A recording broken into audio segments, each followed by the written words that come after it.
Contact sees the player taking up the role of a young boy known as Terry, who is tasked with helping a strange professor to explore the world and locate several power cells for the professor's starship. The visual style of Contact is presented in two distinct ways, with the top screen portraying the professor and his ship in an isometric pixelated style, whilst the bottom screen depicting Terry in the game world with a vibrant hand-drawn aesthetic. Now when it comes to battles, Contact deviates from traditional turn-based experiences and instead sees Terry essentially on autopilot, with him continuously attacking and the player only having the ability to switch weapons, move or use skills. The experience is gained within real time instead of at the end of each battle, so every hit that is landed or conceded will increase your attack or defense points respectively. And with the journey spanning over 8 main locations, with a new one opening up as you find each cell, it is a generously sized adventure.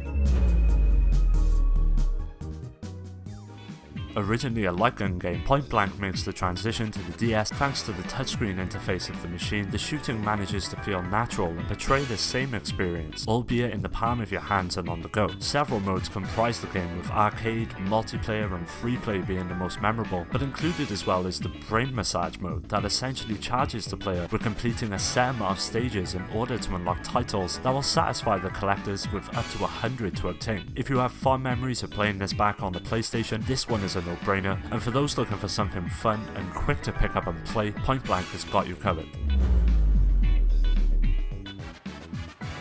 Developed by Media Vision, The Wizard of Oz Beyond the Yellow Brick Road is an RPG with its own spin on the well-known tale. It loosely follows the events of the classic movie, with the player taking control of Dorothy and encountering her companions such as Tin Man and the Scarecrow along the way. The journey is comprised of 4 main areas, each representing one of the seasons, that are conveyed incredibly well, mainly due to the impressive visuals of the experience that are quite honestly some of the best on the system. The combat system is surprisingly deep, with each party member possessing their own unique specializations in battle. When entering combat, the player is presented with 4 slots in which to fill with commands before ending a turn. Each member of the party takes a predetermined amount of slots in order to perform an action. For example, Dorothy takes up 1, whereas the Lion takes up 2. Beyond the Yellow Brick Road delivers a competent RPG experience that is bound to delight fans of the genre as well as those of the film. In Drawn to Life, the player assumes the role of the creator, essentially a godly figure who watches over a village occupied by a race known as the Raposa. The controls are incredibly responsive and fluid, and in all honesty the highlight of the experience. But what helps it stand out from the crowd is the way in which at certain points in stages, you are tasked with drawing an item that will help you overcome problems within the level, which can see you designing weapons and objects of all shapes and sizes. This lends the game an incredible amount of expression, especially when coupled with a stylus input that results in a real standout feature. Now I'd say the only downside of Drawn to Life is the lack of difficulty, which could possibly put some players off due to it being incredibly easy, but that does not mean that it will not appeal to adults. The drawing aspect of the game lends a great deal of depth. You don't need to be an artist, just someone willing to get creative.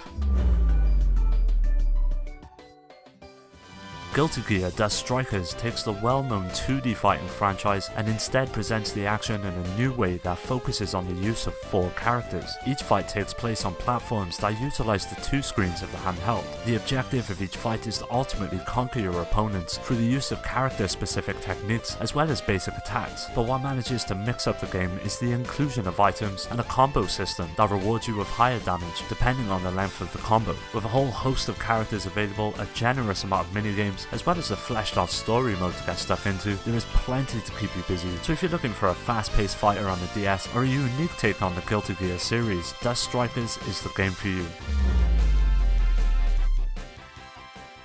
For those with fond memories of PSO on the Sega Dreamcast, Phantasy Star Zero will instantly feel familiar, which in no way is a bad thing. Sonic Team did an incredible job of porting the experience to the handheld device that manages to retain everything that made the original so great. As you would expect due to the nature of the hardware, the visuals take a bit of a hit, but not to the point of unplayability, and looks quite impressive on the small screen. The gameplay setup translates to the unique aspects of the DS quite well, with movement and actions mapped to the face buttons, which also allows for custom settings setups of spells and abilities, resulting in a fluid system that serves the action perfectly. Where Phantasy Star Zero really shines though is with the sheer amount of customization, items and equipment that is afforded to the player, which ties in very nicely with the leveling up system that relies upon 3 distinct ways to build your stats, the first being gear, the second a small pet-like creature known as a mag, and finally materials all contribute to your overall power within the game. At first it can seem quite overwhelming trying to keep track of everything, especially to those who have not played the series before, but if you stick with it, Phantasy Star Zero truly delivers.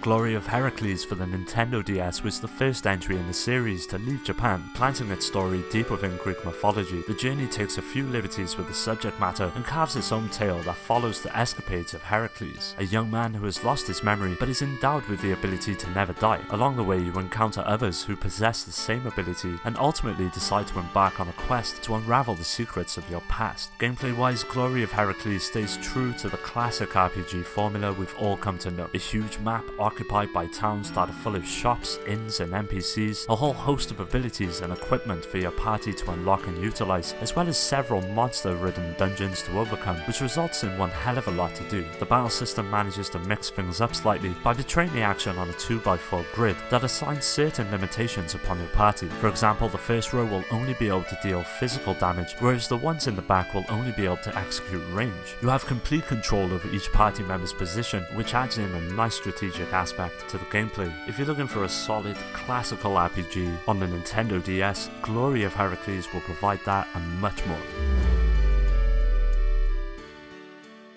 Coming from the same studio that brought us the DS ports of Final Fantasy 3 and 4 comes an original adventure that sees the player taking up the role of a young child bestowed with the Book of Prophecy. Tasked by the guardian of the book known as Rempo, it is your job to traverse the world and scan various objects that you wish to replicate in the new world by logging them into the book. Now the DS is not well known for its technical prowess, but Avalon Code manages to squeeze every bit of power out of the machine to present its vast world in an instantly loving fashion. Combat-wise, the action takes place in real time. Both weapons and abilities are mapped to the face buttons, with a whole host on offer, ranging from swords, hammers, bombs, guns and even crossbows. A huge amount of customization and playstyles are afforded to the experience, making it easy for players of all types to get into their groove. A standout aspect of Avalon Code has to be the soundtrack, which boasts an impressive, fully orchestrated score, which only manages to add to the overall quality of the adventure. Admittedly though, Avalon Code can become a bit of a time sink, which can be off-putting to some players, but if you're willing to look past some of its more archaic aspects, Avalon Code will provide an unforgettable journey.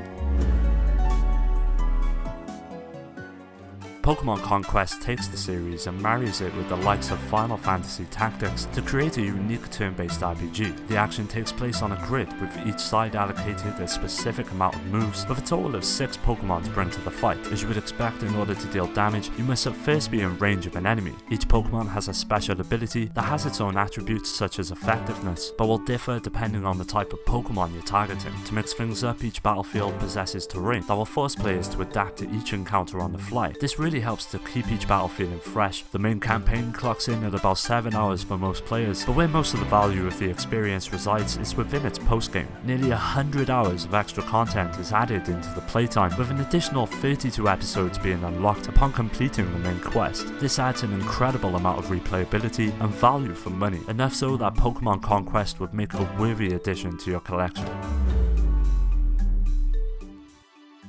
Monsters Joker is a spin-off series of the popular JRPG franchise Dragon Quest. This was the first in the series to be presented in 3D, adding a new perspective to the action and a way in which the game could convey the atmosphere of its world in a slightly more believable way. Taking place in a region known as Green Bays, there are 7 islands that make up the area, but also several hidden areas for the player to stumble upon. The battle system remains largely untouched from previous entries in the series, with up to 3 monsters being able to be controlled at one time, but where it largely differs is with the introduction of a skill set system that rewards the player at the end of each battle with points, allowing them to invest in specific attributes of each monster in order to develop them. If you've never played this series before, this is a perfect jumping on point and one that will not disappoint.